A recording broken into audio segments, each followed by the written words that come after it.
So in this video, we're going to be solving a system of equations graphically. You may say, oh yeah, we did this last year or a little earlier this year. You're right, we did. But we're going to hit it again one more time. Make sure that we're good with the calculator. We will start with the calculator, and then we'll move on to doing without the calculator as well. So if you need to take a minute and open up your calculator, please do so. So a question we pose something like this, where you're asked to graph the following system of equations. A system of equations is basically two or more equations that you want to solve simultaneously. You want to find their solution to it. So if your calculator is ready to go, here we go.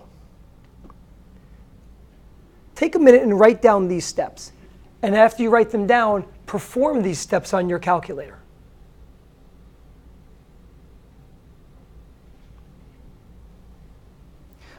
Okay, so when you did that, hopefully you got a picture that looked like this. You've got your two lines graphed. You've got the first function, f1 of x on top, f2 of x on the bottom. Now, if your picture doesn't look like this, press Control-N, rewind the video, look back at your notes, and try it again. Keep doing it until you get this screen right.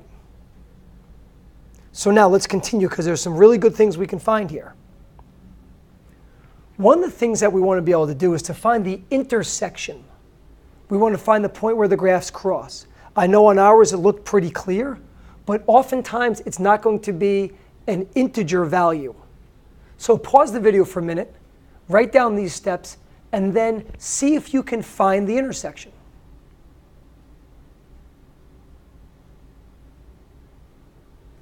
Okay, so did your screen look like this now?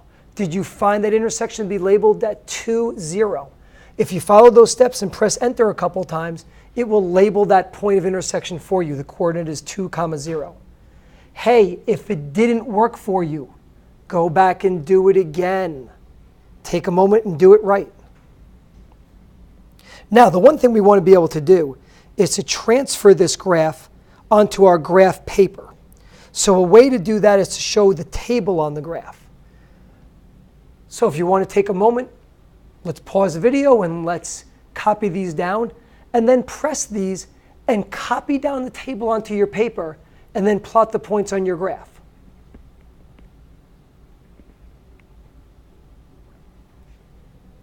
So a neat little question's asked. Can you find your solution in the table? Check it out. Here's my table of values.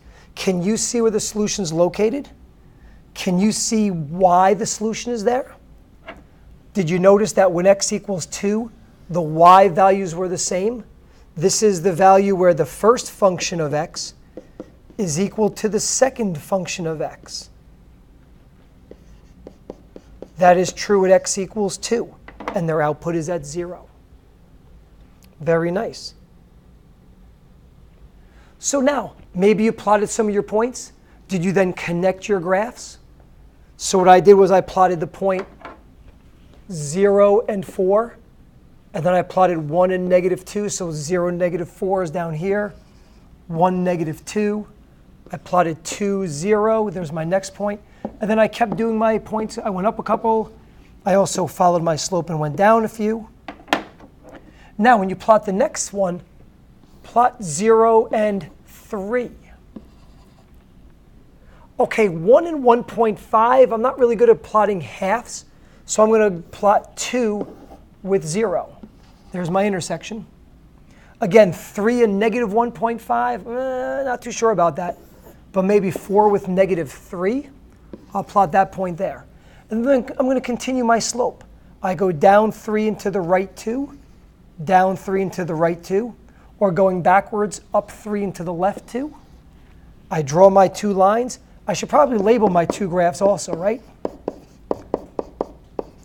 So take a minute, make sure you've labeled yours.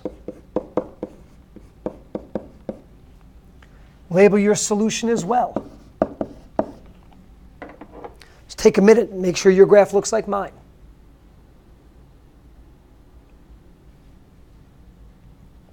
Now, you don't need to use the graphing calculator.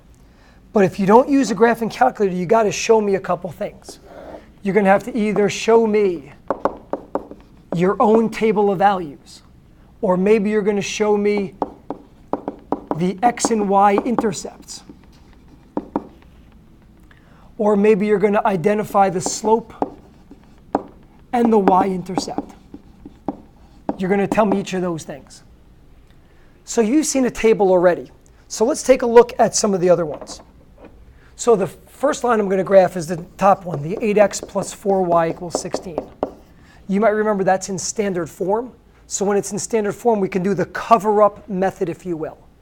So you can't see, but I'm putting my hand over the 8x right now. So I'm left with 4y equals 16. And then I solve for y, I get y equals 4. So the point 0,4 is on my graph. Likewise, if I cover up the y's, can you see that? No, you can't see that because it's on the computer. We get 8x equals 16 when I cover up the y's. I divide by 8. I get x equals 2. So the point 20 is on my graph. Let me graph 0,4. Let me graph 20. And I notice that the slope looks like I go down 4 and to the right 2. So let's keep doing that. And maybe I'll go up in the other direction as well. Connect some of those dots.